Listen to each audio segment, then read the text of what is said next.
Chances are you know this man. Whether you've seen him in memes on social media or all over the news, you probably have an idea that he is a very wealthy and powerful person. But what if I told you Putin only makes $112,000 a year, or so he says. Since he became president of the Russian Federation in 2000, Putin's wealth and assets have been an enigma. The claims that he makes only $112,000 a year have been further brought into question as Putin's jets, houses, planes, and jewelry have crept out of the shadows. He's been spotted wearing at least $700,000 worth of luxury watches, nearly 6 times his reported yearly income. On top of that, he's linked to 58 airplanes, a fleet of yachts, and a private jet that has a $60,000 gold toilet.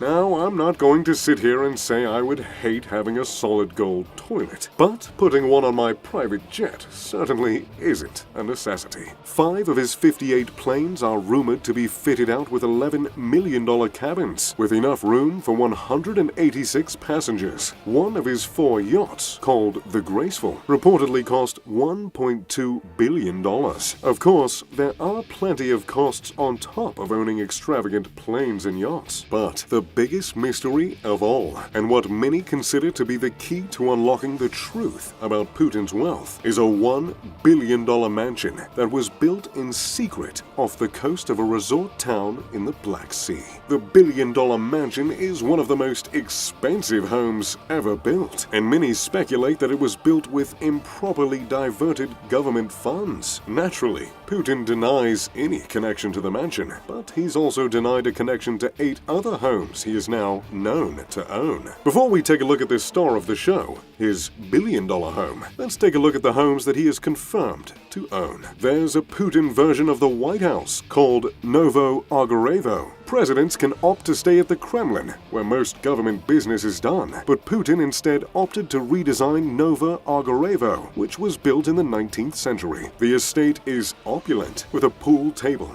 an indoor heated pool, 2 cold plunge pools, a sauna, several dining rooms, and several boardrooms. He also has an estate on Lake Valdai that is 23,000 acres on a private peninsula with access to boating and fishing. Of course, Putin can also take advantage of several other amenities like the bowling alley, the indoor cinema, and even a private church. Of course, neither of these residences even remotely compare to the $1 billion estate, which has been nicknamed Putin's Palace.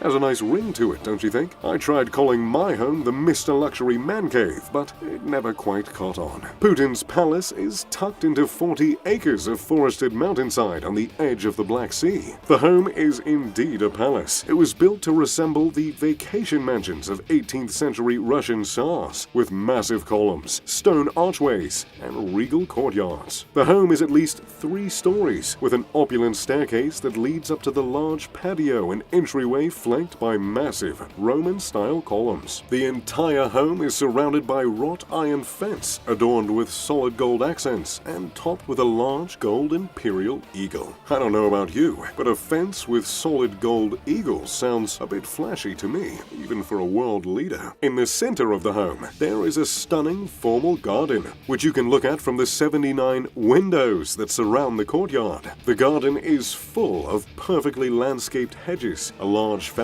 and an arched awning. Some of the hedges are even trimmed into the shape of a heart. Even some powerful world leaders can get a little mushy sometimes, I suppose. Atop the home, there are 3 different helicopter landing pads, all of which normally have $1 million helicopters on them. Exactly something you'd expect a billionaire to have, isn't it? There have been very few glimpses of the interior of the home, but what has been leaked to the public says a lot about what can be found further in the residence. If you have an entryway like this, chances are the rest of the estate will be dripping in gold. The Rococo room is accented with gold decor, lavish crown molding, scalloped columns, and stunning hand-painted watercolor murals reminiscent of those found in Renaissance palaces. The room is also adorned with 2 huge crystal chandeliers and dozens more hand-painted murals. It's not known exactly how many bedrooms are in the home, but what has leaked has shown us that these bedrooms are extravagant extravagant from floor to ceiling. The bedroom has a gold-engraved ceiling with meticulous designs. The canopy bed, of course, is also adorned with gold. I'm sure you've noticed by now, but Putin's got a thing for gold. The home also has a private quarter for security and staff. There's a private indoor cinema, a pool, and an outdoor amphitheater, where I'd like to imagine Putin reenacts Shakespeare or reads over his public speeches. There's also an indoor casino and tea house, all of which are totally necessary when running a country. So, how has this extravagant estate been linked to Putin exactly? Well, a few years before the estate was built, several of Putin's close allies donated money to upgrade Russian hospitals. The government bought the equipment for these upgrades from, you guessed it, more of Putin's friends. Naturally, they got a very large discount, and those unreported savings were funneled into the offshore accounts of more of Putin's buddies. That money was then used to finance the palace in a project known as Project South. Near the end of construction, a whistleblower reported that Putin was directly in charge of the decoration of the palace and spent the majority of his time there. Very interesting to say the least. So, do you think the palace is really worth $1 billion? Do you think his true wealth will ever be revealed? Let me know what you think about Putin in the comments down below. If you enjoyed the video, make sure to leave a like and subscribe. And as always, I'm Mr. Luxury. Pip pip de doodly doo.